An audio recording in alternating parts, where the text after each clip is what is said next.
Hey there, welcome back. Number 16, Spatula Swipe, Artistry by Rita. Hey everybody, Artistry by Rita. Thanks for joining me today. I'm gonna try something different. Oh my goodness, I forgot his name. He posted something that was unusual and it was gorgeous. And he said he got it from someone else on Instagram, so I'll try to post them in the description. These are fairly thick paints, and so I'm starting with Artists Loft, one of my favorite, metallic Cobalt Blue. And you can see it's pretty thick. It's about 2.5 Floetrol to 1 part paint and a little bit of water. I didn't follow his recipe exactly. He put varnish, and so I'm just gonna wing it, which is what I always do, gosh darn it. This is Liquitex Dioxazine Purple, but I put a little smidge of Artists Loft Crimson and just made it a little more plummy. Oh gosh, I hope you can see this. It leaves a mound, it leaves a line, and then within a second or so it drops down. So it's fairly thick. This is Craftsmart Bright Rose Gold, which I didn't think was goldy enough. So I added a smidge of crimson, Artist Loft Crimson. And it looks still a little dull, looks a little orangey, so I may add some more actually. I think I'm going to do that right now.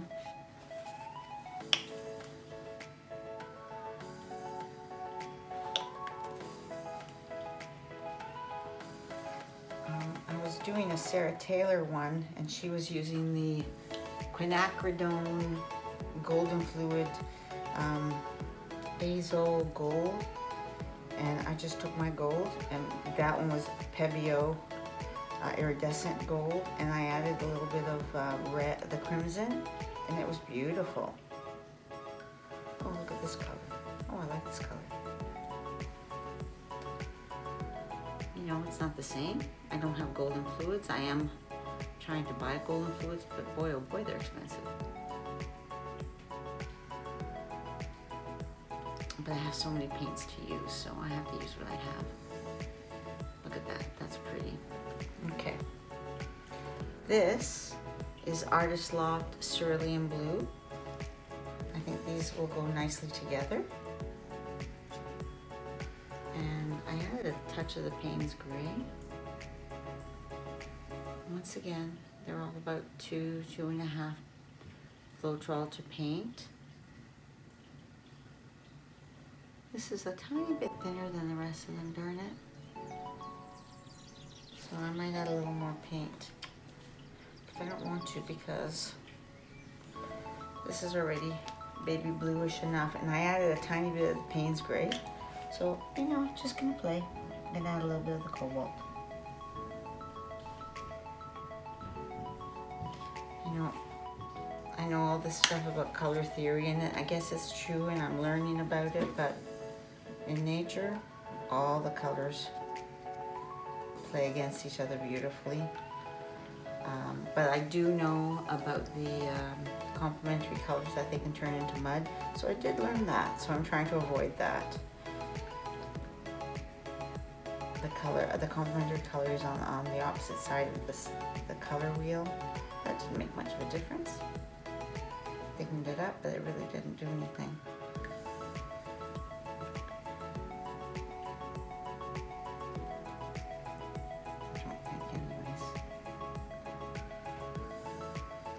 Add a little more of the Paynes gray.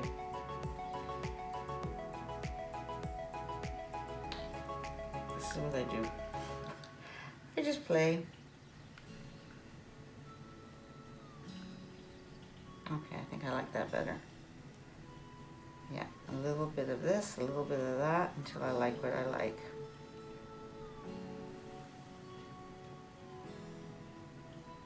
It just has a tiny edge of the Cobalt and the Paynes gray just.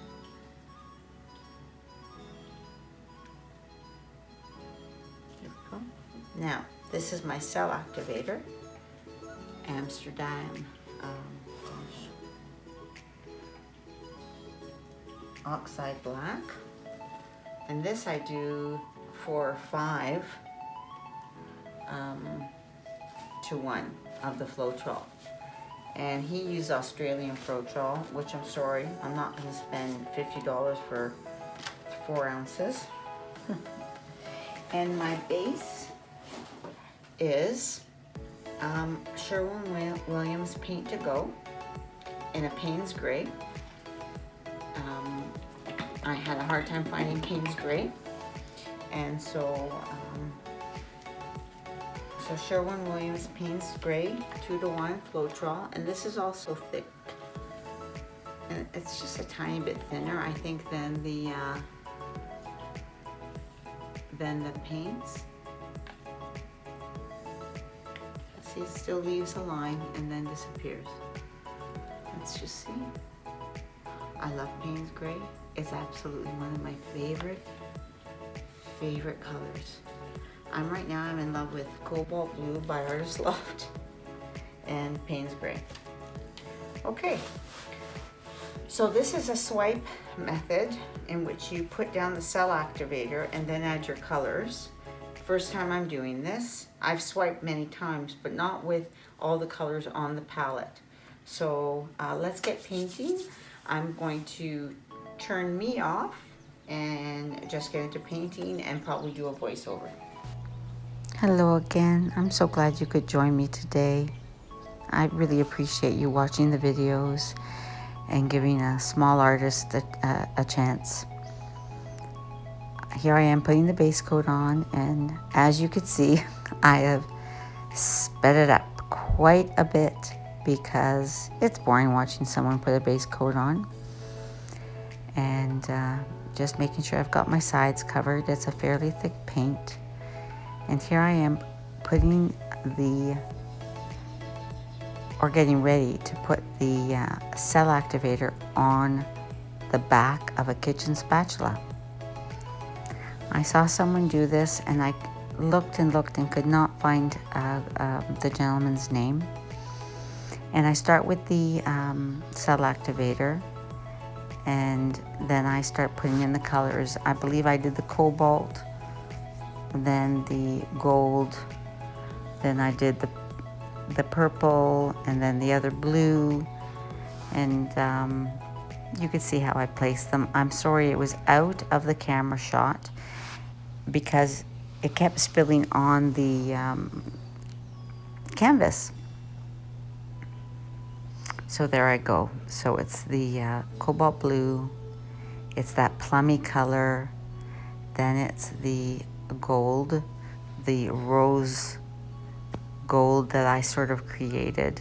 And it actually dried really beautifully, I have to say. And see, you could see it dripping there. Sorry, I probably should have taken out that part. And this is the tricky part. And so this was my first time doing this. And I will show you what it looks like.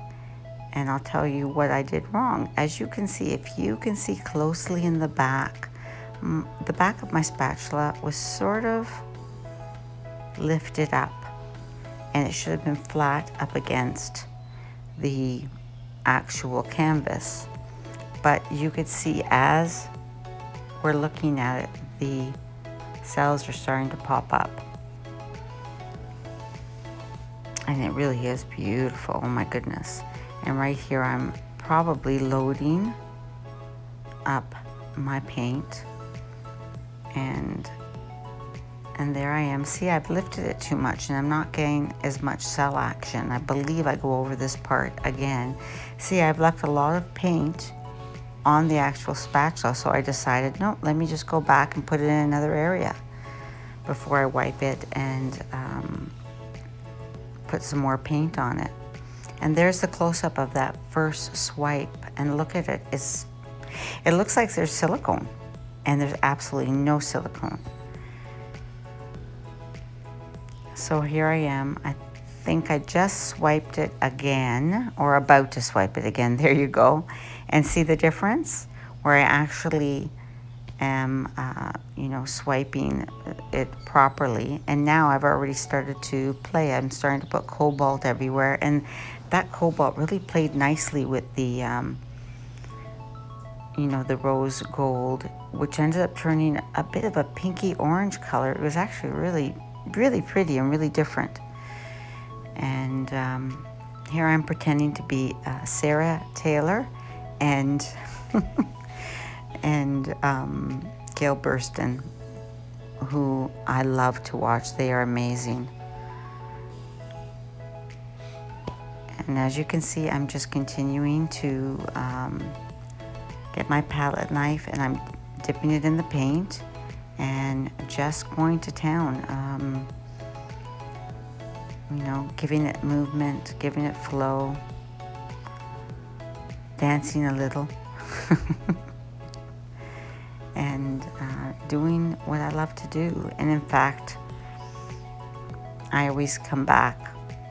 I say that's enough, and then I always come back and play it a little more. I just cannot help myself. And here I am, just, blowtorching it a little bit. And yeah, I mean, look at it. It's absolutely gorgeous. And making sure that all the little wigglies I've created have a flow and sort of come back or stem from the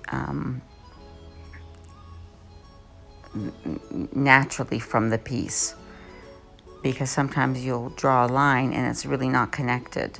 And here is a close-up look at it. It's absolutely stunning. And I like the gradation of the colors, and there's some cells there, and it looks like silicone. It by scraping along the very top layer. And I love the way the colors that I actually put on with the palette knife, they sink a little and create sort of a shading around. It's just so lovely. I don't know what to call this, but to me it looks like coral in the sea, with blue seaweed flowing. It's just beautiful. And here it is done, wet, looks amazing. I'm so glad you could join me today. Please do follow me on Instagram, Facebook, TikTok, Artistry by Rita with an I. Have a great one. Ciao.